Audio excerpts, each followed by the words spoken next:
Para comentar essa reportagem, o chefe de infectologia da Unesp, Alexandre Naime. Alexandre, o que você tem a falar sobre esse resultado positivo de Chapecó e sobre essa frase polêmica sobre o lockdown? Em relação à questão do motivo pelo qual Chapecó está saindo de uma situação muito grave, em janeiro, Chapecó até exportou pacientes para outras cidades, da cidade do Espírito Santo, porque não tinha mais leito onde colocar os pacientes. Isso que está acontecendo é apenas um esgotamento, como se fosse uma imunidade de rebanho, porque tantas pessoas foram infectadas que agora o vírus circula com menos força, com menos chances de transmissão. E, infelizmente, a gente vê a continuidade de um discurso falacioso, sem a menor comprovação científica em relação ao kit Covid, porque todos nós médicos somos a favor de um tratamento precoce, desde que essas medicações tenham eficácia comprovada em ensaios clínicos. E, infelizmente, ivermectina, hidroxicloroquina, nitazoxanida, nenhuma dessas medicações tem comprovação científica de benefício. Então, depois de sair de um caos, depois de muitas pessoas infectadas e de vários óbitos, a situação é sempre assim, você tem uma queda do número de casos e de óbitos. É o que está acontecendo em Chapecó, só que de forma falaciosa está se dizendo que isso está ocorrendo por conta do kit Covid. Em relação ao lockdown, o lockdown já se mostrou uma estratégia extremamente benéfica. Araraquara é um dos exemplos mais fantásticos disso, 4 semanas fechado e um decréscimo importantíssimo no número de casos, mas infelizmente é óbvio que é um remédio muito amargo, tem impactos na economia e na esfera social. Então, na sua colocação, pelo que eu entendi, Chapecó chegou no máximo do seu poder, o vírus chegou no máximo do seu poder de contaminação, nós conseguimos a imunidade de rebanho, ou ele já está mais fraco porque circulou por tanta gente, e aí o sistema está vazio. Então, não tem nenhuma fórmula milagrosa em relação a isso. Não, e é a mesma coisa, William, você observou muito bem, seu resumo foi perfeito. Está acontecendo em Manaus. Manaus teve uma queda de 80% na taxa de óbitos. Mas por quê? Porque Manaus viveu aquela situação absurda de dezembro e janeiro, com falta de leito de UTI, falta de oxigênio, morreu muita gente, depois de um período assim, muita gente se infecta e a epidemia perde força. Lembra que eu estava comentando que nós vamos atingir o pico no Brasil lá pela segunda semana de maio, né? E provavelmente até julho, 500 mil casos, 500 mil de casos, mas depois disso a perspectiva é de queda também. Isso sempre acontece em pandemia. Agora, o que não pode é tentar pegar esses dados que a gente sabe que são epidemiológicos e incutir aí uma falácia ou um discurso que é cheio de inverdade, colocando a responsabilidade nisso no uso de drogas, de medicações que a gente sabe que não são eficazes, que são ineficazes contra a Covid-19. Agora, quanto à testagem, isolamento, as medidas de vigilância sanitária, ok. Isso é o que a ciência colocou desde o primeiro minuto. É um vírus, William, um vírus de transmissão respiratória. A mesma transmissão que o vírus influenza. A gente já conhece isso faz tempo, desde a gripe espanhola. Tem cartazes, tem fotos daquela época, em 1918, as pessoas usando máscara, evitando aglomeração. Isso não é novo. Isso é algo que sempre deveria ter sido feito, e é óbvio que se está sendo feito agora, está sendo feito de forma tardia. E Alexandre, a testagem e isolamento dos sintomáticos é algo fundamental. Alexandre, eu vou fazer um rápido intervalo pela rádio, só um minutinho. Aos nossos amigos que nos acompanham, eu vou para um rápido intervalo para toda a rede Jovem Pan News e volto já já. Você que nos acompanha através da Panflix do YouTube, nós estamos com o Jornal da Manhã, segunda edição. Eu converso com Alexandre Naime, chefe de infectologia da Unesp, justamente sobre esse número enorme de casos no Brasil, de 372.752 vidas perdidas, e sobre essa polêmica toda das medidas que devem ser adotadas para a gente poder conter o vírus e diminuir o número, essa curva e, por consequência, o número de mortos. Alexandre, quando você fala sobre essa imunidade de rebanho ou sobre esse pico máximo desta segunda onda, então provavelmente no meio do ano o Brasil começa a ter uma queda no número de casos. Porém, nesse ingrediente, que é a novidade, é essa variante ou essas variantes. Nós podemos esperar depois uma nova onda, mesmo depois dessa queda significativa a partir do meio do ano?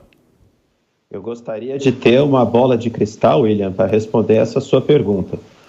A variante P1, já é uma das cepas que mais predomina em todas as regiões aqui do estado de São Paulo. Ontem mesmo saiu um boletim do Instituto Adolfo Lutz mostrando isso, e provavelmente isso também acontece no Brasil. Então, se não houver mais nenhuma surpresa, se essas variantes que estão circulando agora, essas cepas, né, tanto o vírus original quanto algumas variantes, se mantiverem, nós vamos ter uma queda sustentada do número de casos a partir ali de meados de junho, principalmente começo de julho. Mas há um preço inaceitável, um preço acima de 500 mil de vidas. É isso que acontece quando você expõe milhões de pessoas a um vírus como esse da Covid-19, que tem uma mortalidade de 2 a 3%. É óbvio que depois de algum tempo o vírus deixa de circular com força, mas também você perde milhões de vidas desnecessariamente, milhares de vidas no caso, né? E tem um risco sim, de mais para frente uma outra variante ser selecionada, chama variante de atenção, com mutações que dão mais transmissibilidade ou doença mais grave. Portanto, deixar o vírus correr à solta, deixar todo mundo se infectar, não é a melhor estratégia, porque além de você perder vidas excessivamente, você pode selecionar cepas mutantes que podem ser mais agressivas e fugir do sistema imunológico. Porque quanto mais contato o vírus tiver com o humano, mais ele pode se multiplicar e criar deformidades genéticas ou se aperfeiçoar. Eu não sei o termo técnico para isso. Qual seria o termo técnico, Alexandre? Não, mas você colocou perfeitamente, William. Deformidades genéticas é o que a gente chama de mutação. O vírus vai se adaptando, porque é a lei de Darwin, né? O organismo que mais se adapta, ele é o que sobrevive. E aí, conforme ele vai conseguindo se transmitir com mais eficiência, conforme ele vai conseguindo causar uma doença mais prolongada e que consiga ser transmitida por mais pessoas, é esse o vírus que vai preponderando. E isso é natural em toda a replicação viral. Qualquer vírus faz isso. O vírus do HIV, o vírus da hepatite C, qualquer vírus vai se adaptando ao meio ambiente, melhorando a sua performance com a intenção de se perpetuar. É isso que o coronavírus quer, ele não quer ser extinto, não quer matar todo mundo. Por isso a mortalidade dele não é... Alexandre, assim, então, oi. Vou fazer só um intervalo, só um minutinho, que eu vou voltar para toda a rede Jovem Pan. São 11 horas e 30 minutos. Nós estamos de volta para toda a rede Jovem Pan News, estamos transmitidos pela Panflix e pelo YouTube. Eu estou conversando com o chefe de infectologia da Unesp, Alexandre Naime, falando justamente do número de mortos, 332.752 vidas perdidas. E ele falava sobre a mutação do vírus. E, Alexandre, é uma coisa importante que a gente tem que trazer aqui para o debate, para a gente finalizar o nosso papo, que é as pessoas que estão comemorando, né, essa primeira dose ou a segunda dose da vacina, elas não podem esquecer que estão sujeitas ao vírus, certo? Essa colocação é perfeita, William. Vamos reforçar o seguinte: as vacinas, quer seja a Coronavac, quer seja a Oxford AstraZeneca, elas não impedem a transmissão, elas não vão deixar você livre de infecção. A eficácia das vacinas é em promover uma doença mais leve, que principalmente diminua o ritmo de internação, diminua a possibilidade de você ser hospitalizado ou mesmo você ir a óbito. Então é isso que as vacinas servem. Mas é importante lembrar que nenhuma vacina contra nenhum patógeno, contra nenhuma doença tem eficácia de 100%. E infelizmente nós já estamos vendo os primeiros casos esparsos, isolados, bastante raros, mas estamos vendo de pessoas que tomaram as 2 doses da Coronavac, né, porque a Coronavac tem intervalo aí de 28 dias, entre 21 a 28 dias entre a primeira e a segunda dose. Então, pessoas que tomaram as 2 doses, que já passou o período para elas terem imunidade, que é mais ou menos 3 semanas depois da segunda dose, e que infelizmente estão tendo quadros graves ou mesmo indo a óbito. Isso vai acontecer.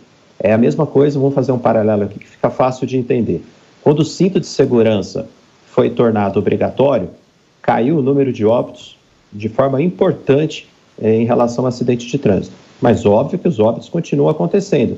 É a mesma coisa com as vacinas. As vacinas vão reduzir a necessidade do número de hospitalização, reduzir o número de óbito, mas eventualmente uma ou outra pessoa vai acabar evoluindo dessa forma. Portanto, o que você disse, William, é fundamental. Além de fazer uso das vacinas, é necessário manter os cuidados de proteção, que são 3.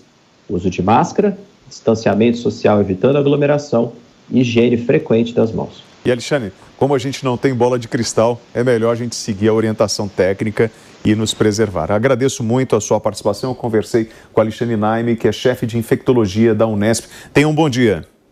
Eu que agradeço, William. Excelente entrevista, que esclarece muito todos os telespectadores, os ouvintes da rádio. É sempre muito bom estar com vocês aqui da Jovem Pan News. Nós que agradecemos a sua participação através da Jovem Pan News. Muito obrigado. 11 horas 3 minutos.